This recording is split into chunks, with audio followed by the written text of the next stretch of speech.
Ya, ingin saya sampaikan Ibu Ida ini tidak membawa-bawa Dayak loh.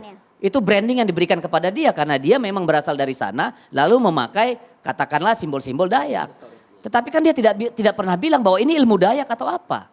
Lalu yang namanya seorang pesulap merah ya mengeluarkan statement yang seolah-olah menantang-nantang padahal tidak ada orang Dayak menantang-nantang. Oke, terima kasih atas kesempatannya. Di sini saya ingin bertanya yang pertama, seperti yang kita ketahui Ibu Ida Dayak ini sudah viralnya sampai ke media-media ya bahkan digunakan oleh anak-anak bahkan remaja ataupun generasi saat ini. Apakah itu dapat membuat perubahan pola pikir dari generasi muda saat ini Ibu Bapak? Yang itu pertanyaan saya yang pertama. Yang kedua, seperti yang dikatakan oleh Ibu mantan Menteri Kesehatan tadi bahwa pengobatan alternatif itu sudah ada dalam SK. Namun kenapa di masyarakat masih memperdebatkan masalah perizinan bahkan ke studi empiris yang mempertanyakan pengobatan alternatif itu. Sekian dari saya, terima kasih. Oke, terima kasih.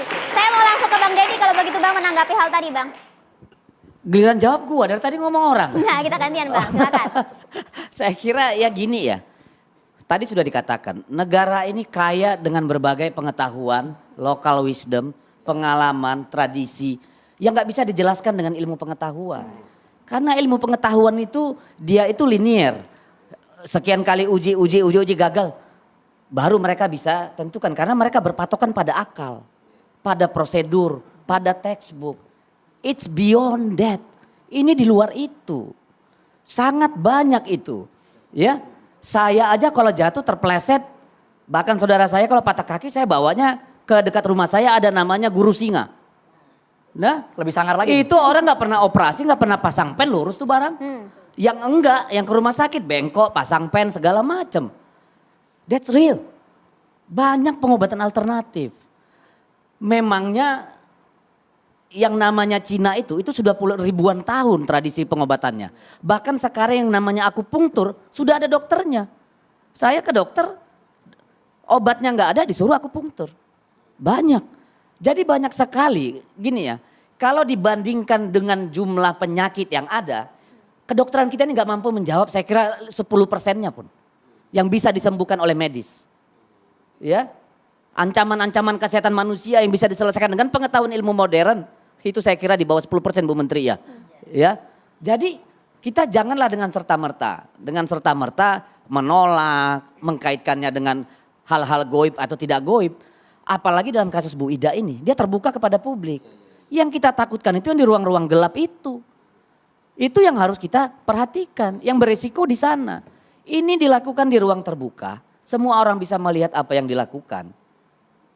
Come on, apalagi yang harus ditutupi?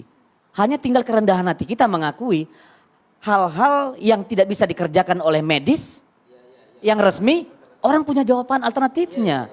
Dan itu kita harus hormati dong. Iya kan? Bahwa medis belum bisa menjelaskan ya karena lemahnya akal. Tetapi yang dimiliki orang seperti Bu Ida itu anugerah dari Tuhan. Tidak ada yang terjadi di dunia ini tanpa kehendak Tuhan, benar gak? Kan gitu. Tapi kalau hanya berdasarkan akal, ya matilah harapan mereka yang sudah bengkok-bengkok itu, yang kemudian bisa diluruskan, yang stroke kemudian bisa baik.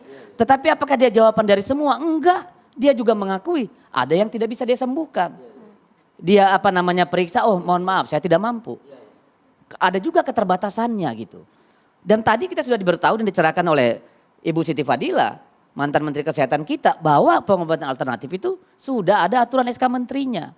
Nah sekarang kalau menurut Ibu Dokter tadi ada perlindungan hukum segala macam, ini rumit ini barang ini. Kalau mau bikin, benar nggak Bu Dokter?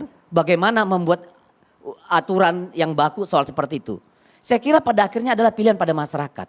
Masyarakat kan punya pilihan untuk melihat jenis pengobatan alternatif yang berisiko atau tidak. Ya toh? Kan kita bisa memilih dengan akal. Mana ini yang bohong-bohongan, yang keluar kaca, keluar rambut, keluar apa di ruang gelap, bau dupa. Ya gitu mungkin kita harus pertanyakan. Karena apa? Tidak ada penjelasannya, tidak kita lihat. Lah ini nyata di depan semua orang. Ya. Dan saya kira yang seperti Ibu Dayak ini, saya kira tidak hanya dia, banyak mungkin. Tapi orang tidak mau terbuka. Karena takut dihujat, dibilang musyrik, dibilang bidah mungkin, dibilang melanggar hukum.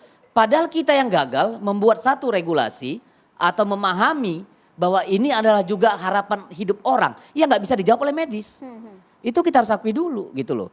Nah Tapi itu satu hal. Yang kedua, menyangkut sengkarut soal Ibu Ida Dayak ini, saya sebenarnya datang kemari berharap ketemu pesulap merah nih.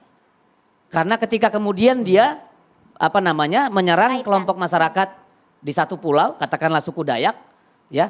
Ingin saya sampaikan Ibu Ida ini tidak membawa-bawa Dayak loh. Dayakannya. Itu branding yang diberikan kepada dia karena dia memang berasal dari sana, lalu